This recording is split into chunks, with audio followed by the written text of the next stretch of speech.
choisissez Podange, le savon de l'élégance. Podange, en vente partout. Bonjour à tous et bienvenue. Le président ivoirien Alassane Ouattara abandonne à son tour l'option d'intervention militaire de la CEDEAO au Niger.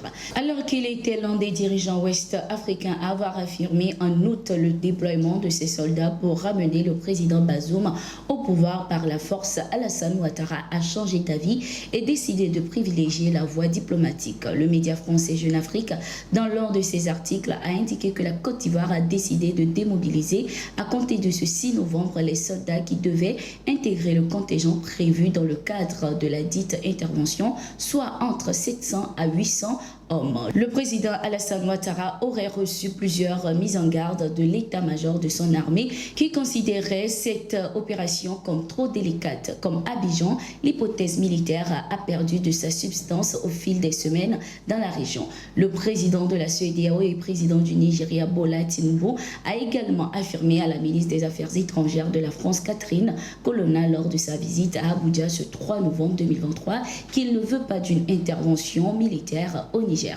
Le leadership consiste à répondre aux besoins du peuple, à ses cris et à ses frustrations. Nous reconnaissons les souhaits de notre peuple. Il ne veut pas la guerre. Mais cela ne signifie pas que nous ne pouvons pas prendre des mesures audacieuses et décisives, avait-il laissé entendre. Après la suspension des versements de liquidités à l'État du Niger par la Banque centrale des États de l'Afrique de l'Ouest BCAO suite aux sanctions économiques qui lui ont été imposées, les autorités nigériennes ont interpellé à 2 reprises le directeur national de la banque. La dernière arrestation survenue le 30 octobre 2023 a suscité la réaction de l'institution financière. Dans un communiqué rendu public ce vendredi, la BCAO a annoncé qu'elle a pris connaissance de l'interpellation du chef de l'agence locale de Niamey et a saisi ses avocats pour tout de suite qu'il conviendra de réserver à cette affaire. Les autorités nigériennes n'ont fourni aucune raison concernant l'arrestation du directeur national de la BCAO au Niger. Ce samedi 4 novembre 2023, le directeur Maman Laoulali Abdourafa a été libéré après 5 jours de détention.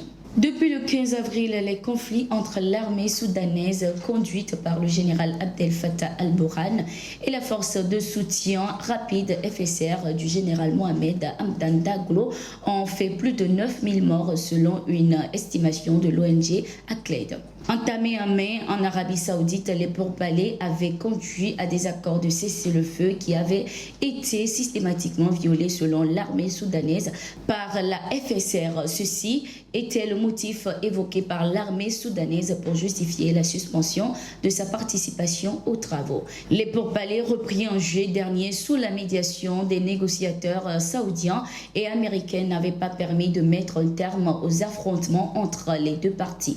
C'est ainsi que le 26 octobre, les couverts ont été remis à Jeddah en Arabie Saoudite pour faciliter l'acheminement de l'aide humanitaire, établir des cessez-le-feu et d'autres mesures de confiance et pour progresser vers une cessation permanente des hostilités, selon Riyad. Les deux parties ont convenu cette fois-ci de travailler avec l'Organisation des Nations Unies pour surmonter les obstacles à la livraison de l'aide humanitaire ainsi que des mesures de confiance portant notamment sur la communication entre les dirigeants des deux parties, l'interpellation des évadés de prison et la réduction de la rhétorique médiatique haineuse. Merci d'être resté avec nous. Nous sommes arrivés à la fin de ce numéro de Gatingo. Nous sommes en continu sur nos différentes plateformes et sur notre site d'information, le www.toutafrica.com.